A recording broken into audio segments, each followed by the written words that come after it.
लफ्ज़ अल्लाह सरयानी ज़बान जो आसमानों पर बोली जाती है, फरिश्ते और रब इसी ज़बान से मुखातिब होते हैं। जन्नत में आदम सफ़ी अल्लाह भी यही ज़बान बोलते थे। फिर जब आदम सफ़ी अल्लाह और माई हव्वा दुनिया में आए, अरबिस्तान में आबाद हुए, इनकी औलाद भी यही ज़बान बोलती थी।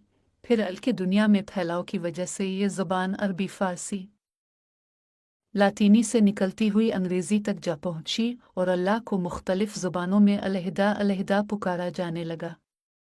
आदम के अरब में रहने की वजह से सरयानी के बहुत से अल्फाज अब भी अरबी ज़बान में मौजूद हैं, जैसा कि आदम को आदम सफ़ी अल्लाह के नाम से पुकारा था।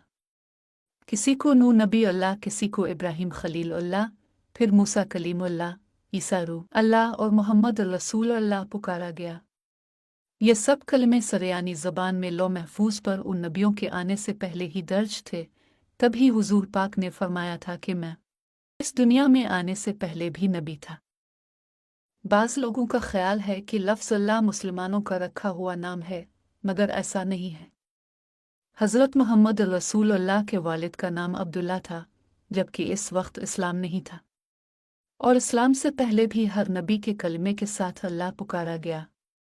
जब रूहें बनाई गईं तो उनकी ज़बान पर पहला लफ्ज़ अल्लाह ही था, और फिर जब रूह आदम के जिस्म में दाखिल हुई तो अल्लाह पढ़कर ही दाखिल हुई थी।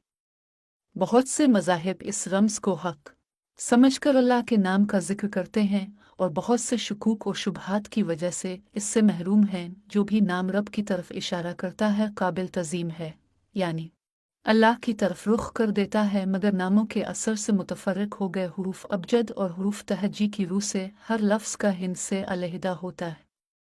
ये भी एक आसमानी इल्म है, और उन हिंसों का ताल्लुक मुकम्मल मखलूक से है। बाज़ दफ़ा ये हिंद से सितारों के हिसाब से आपस में मुवाफ़िक़त नहीं रखते, जिसकी वजह से इंसान परेशान रहता है। बहुत से लोग इस इल्म के माहिरीन से सितारों के हिसाब से जायचा बनवा कर नाम रखते हैं, जैसा कि अबजद, अलिफ, बे, जीम, दाल, 1, 2, 3, 4 के 10 अदद बनते हैं। इसी तरह हर नाम के अलहदा अदाद होते हैं। जब अल्लाह के मुख्तलिफ नाम रख दिए गए तो अबजद के हिसाब से एक दूसरे से टकराव का सबब बन गए। अगर सब एक ही नाम से रब को पुकारते तो मज़ाहिब जुदा जुदा होने के बावजूद अंदर से एक ही होते। फिर नातक साहिब और बाबा फरीद की तरह ये कहते, सब रूहें अल्लाह के नूर से बनी हैं, लेकिन उनका माहौल और उनके महल्ले अलहदा हैं। जिन फरिश्तों की दुनिया में ड्यूटी लगाई जाती है, उन्हें दुनिया वालों की ज़ुबानें भी सिखाई जाती हैं। उम्मतियों के लिए ज़रूरी है कि अपने नबी का कलिमा, जो नबी के ज़माने में उम्मत की पहचान, फैज़ और पाकीज़गी के लिए रब की तरफ से अता हुआ था, उसी तरह उसी ज़बान में कलमे का तकरार किया करे। किसी को किसी भी मज़हब में आने के लिए कलिमे शर्त हैं। जिस तरह निकाह के वक्त ज़बानी इकरार शर्त है, जन्नतों में दाखिले के लिए भी ये कलिमे शर्त कर दिए गए। लेकिन मगरिबी ममालिक में बेशतर मुस्लिम और ईसाई अपने मज़हब के कलमों, हत्ता के अपने नबी के असली नाम से बेखबर हैं। ज़बानी कलमे वाले अमाल साले के मोहताज, कलिमाना पढ़ने वाले जन्नत से बाहर, और जिनके दिलों में भी कलिमा आतर गया था वही बग़ैर हिसाब के जन्नत में जाएंगे।